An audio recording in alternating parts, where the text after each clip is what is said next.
Halo Sobat Biota, selamat datang di Zona Sekolah. Materi keempat, bab sistem reproduksi. Di materi sebelumnya kita sudah mempelajari mengenai organ reproduksi pada pria dan juga wanita, serta mempelajari pembentukan sel kelamin pada laki-laki atau spermatogenesis. Nah, kali ini kita akan mempelajari pembentukan sel kelamin yang ada pada wanita, yaitu oogenesis atau pembentukan sel telur.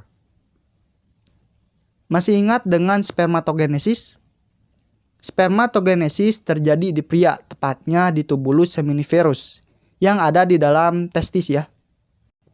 Pembentukan sel sperma dimulai sejak pria pubertas. Nah, kalau untuk perempuan, pembentukan sel kelaminnya itu dimulai sejak perempuan masih jadi embrio di dalam kandungan ibunya. Proses pembentukan sel telur pada wanita itu disebut dengan oogenesis. Tempatnya yaitu di ovarium. Nah, pada saat wanita pubertas, maka akan terjadi siklus ovarium. Nah, ini nanti akan kita bahas ya, bagaimana dari prosesnya. Jadi, oogenesis berlangsung dalam 3 tahapan waktu. Yang pertama adalah tahapan embrionik. Seperti yang saya katakan tadi, bahwa oogenesis dimulai sejak wanita masih jadi embrio di dalam kandungan. Nah, pada saat embrionik ini, seluruh sel germinal primordial melakukan pembelahan mitosis menjadi oogonium yang bersifat diploid. Kemudian oogonium yang bersifat diploid ini melakukan pembelahan mitosis dan menghasilkan oosit primer yang bersifat diploid. Nah, kemudian oosit primer diploid ini akan melakukan pembelahan meiosis. Dan ini akan terhenti di profase pertama. Selanjutnya akan terbentuk folikel primordial yang dimana mengandung oosit primer diploid. Folikel ini akan tetap dorman sampai ada sinyal aktivasi. Nah, ada 4 kemungkinan nasib dari folikel primordial ini, yaitu bisa diam, mati karena gesekan, berkembang tapi hilang akibat kelainan perkembangan, dan bisa juga berkembang menjadi oosit yang matang. Nah, sehingga di tahapan yang kedua yaitu tahapan prapubertas yang terjadi sesudah dilahirkan sampai menjelang masa pubertas, jumlah sel folikel primordialnya itu berkurang. Yang tadinya bisa sampai jutaan, sekarang jumlahnya hanya ada sekitar 50.000 sampai 100.000 sel folikel primordial. Nah, tetapi walaupun ada 50.000 sampai 100.000 sel folikel fungsionalnya hanya ada 350 sampai 400 buah yang bisa melepaskan oosit setiap bulannya. Nah, ini nih sob, yang membuat wanita bisa terjadi menopause atau tidak bisa bereproduksi lagi. Oke, lanjut. Jadi itu ya tahapan kedua dan juga yang pertama. Yang pertama adalah tahap embrionik sampai dilahirkan. Terus yang kedua, dari mulai dilahirkan sampai menjelang masa pubertas pada wanita. Nah, itu ya jangka waktu dari kedua tahap ini. Oke, sekarang kita lanjut ke tahap yang ketiga, yaitu tahap pubertas. Nah, ini dimulai saat wanita mulai masa pubertas ya. Di tahap ini terjadi siklus ovarium. Siklus ini merupakan peristiwa yang terjadi di dalam ovarium, di mana siklus ovarium ini terjadi dalam 3 fase, yaitu fase folikuler atau praovulasi, fase ovulasi, dan fase luteal atau pasca ovulasi. Siklus ovarium ini ditandai dengan produksi hormon GnRH oleh hipotalamus. Nah, dengan adanya hormon GnRH ini, maka tubuh akan menghasilkan hormon FSH dan juga LH. Nah, jadi ini ya hormon-hormon yang akan terlibat dalam siklus ovarium. Nah, siklus ovarium ini berlangsung dalam 28 hari atau 1 bulan ya. Terus bagaimana sih proses dari siklus ovarium ini? Oke, kita akan bahas. Kita mulai dari fase folikuler atau fase praovulasi. Ini terjadi pada hari pertama sampai hari ke-14. Di fase ini terjadi perkembangan folikel.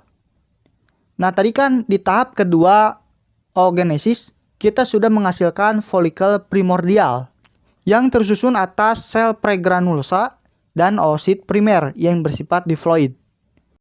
Nah, folikel primordial ini akan berkembang menjadi folikel primer, yang dimana perkembangannya itu dibantu oleh beberapa hormon tertentu.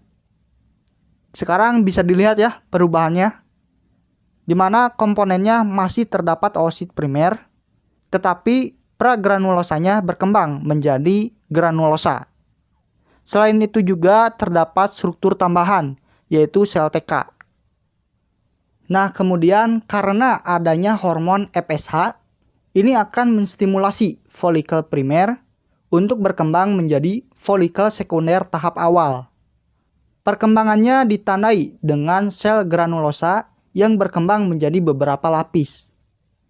Selain itu juga ada yang baru, yaitu zona pellucida, yaitu celah antara granulosa dan juga oosit primer. Kemudian folikel ini juga akan mensekresikan hormon estrogen atas stimulasi hormon LH dan juga FSH. Selanjutnya folikel sekunder tahap awal ini akan berkembang menjadi folikel sekunder tingkat akhir dan akan distimulasi juga oleh hormon FSH, di mana perkembangannya meliputi sekresi estrogen, kemudian terbentuknya kantung-kantung cairan folikel. Lanjut ya, folikel sekunder akhir ini kemudian akan berkembang menjadi folikel tersier atau bisa juga disebut dengan folikel de Graaff. Dan seperti biasa, ini distimulasi oleh hormon FSH. Perkembangannya ditandai dengan kantung-kantung cair folikel tadi yang lama-kelamaan membesar hingga ruangnya itu menyatu. Nah, ini disebut dengan antrum. Folikel tersier ini juga masih mensekresikan hormon estrogen. Kemudian untuk di sini juga sel oosit primernya akan melakukan pembelahan meiosis pertama yang akan menghasilkan oosit sekunder. Jadi di folikel tersier ini oositnya sudah jadi oosit sekunder ya. Nah, selain menghasilkan hormon estrogen, folikel ini juga akan menghasilkan hormon inhibin. Nah, hormon ini berfungsi untuk menghambat produksi dari hormon FSH. Oke, sekarang kita masuk ke fase yang kedua, yaitu fase ovulasi. Tetapi sebelum ini, pada hari ke-13 tadi, saat hormon estrogen meningkat, maka FSH dan juga LH pun ikut menjadi tinggi. Namun karena produksi dari hormon inhibin, maka hormon FSH menjadi turun. Ini artinya akan terjadi lonjakan hormon LH. Karena hormon LH tetap naik, lonjakan LH ini akan mengakibatkan bertambahnya aliran darah pada folikel tersier. Terus akan meningkatnya permeabilitas membran folikel tersier dan produksi enzim protease. Nah, karena itulah pada hari ke-14 sampai 15 akan terjadi ovulasi, yaitu suatu peristiwa pelepasan oosit sekunder dari ovarium menuju saluran tuba Fallopi atau oviduk ya. Nah, jadi ini yang disebut dengan ovulasi, yaitu pelepasan oosit sekunder dari ovarium menuju oviduk. Proses ini akan dibantu oleh gerakan dari struktur fimbria di permukaan ovarium yang akan membentuk gerakan gelombang. Nah, oosit sekunder ini akan berkembang nantinya menjadi sel ovum setelah peleburan dengan sel sperma saat fertilisasi. Itu dengan cara pembelahan meiosis yang kedua. Nah, jika menggunakan diagram, proses oogenesis adalah seperti ini sob. Dimulai dari oogonium yang diploid, kemudian akan melakukan pembelahan mitosis yang membentuk oosit primer. Kemudian saat pubertas, oosit primer ini akan mengalami pembelahan meiosis pertama. Yang satu menjadi badan polar 1 dan yang satu menjadi oosit sekunder. Kemudian saat terjadi fertilisasi dengan sel sperma, oosit sekunder akan menjadi ootid sementara dan melakukan pembelahan meiosis yang kedua, yang dimana salah satunya menjadi ovum yang sudah siap untuk dibuahi oleh sel sperma, dan yang satunya lagi menjadi badan polar yang kedua. Sementara itu, hasil dari pembelahan meiosis pertama, yaitu badan polar 1, akan menghasilkan 2 badan polar yang kedua. Jadi totalnya ada 3 badan polar yang kedua ya. Nah, ketiga ini akan didiferensiasi. Jadi begitu ya proses dari oogenesis atau pembentukan sel telur. Semoga paham. Oke, sekarang kita akan lanjut lagi ke pembahasan siklus ovarium. Karena belum beres ya. Kita akan masuk ke fase yang ketiga, yaitu fase luteal. Fase ini berlangsung pada hari ke-15 sampai hari ke-28. Jadi, folikel yang ditinggalkan oleh oosit sekunder tadi, ia akan menyisakan sel-sel granulosa. Nah, atas stimulasi dari hormon LH, sel granulosa ini akan mensekresikan kolesterol dan juga lemak, yang akan mengubahnya menjadi corpus luteum. Corpus luteum ini juga akan distimulasi oleh hormon LH yang akan menghasilkan estrogen dan juga progesteron yang punya peran diantaranya untuk penebalan endometrium atau salah satu persiapan dari kehamilan. Namun produksi dari estrogen dan juga progesteron akan memberikan dampak negatif pada hormon GnRH. Nah, penghambatan produksi dari hormon GnRH ini juga akan berdampak pada produksi hormon FSH dan juga hormon LH. Nah, karena rendahnya hormon LH, ini akan merubah corpus luteum menjadi corpus albicans. Dengan penurunan fungsi ini, maka produksi dari estrogen dan juga progesteron akan menurun, sehingga GnRH, FSH, dan juga LH akan meningkat lagi. Nah, jika FSH dan LH ini meningkat, maka akan terjadi perkembangan folikel lainnya dan akan kembali lagi ke fase yang pertama, yaitu fase folikuler.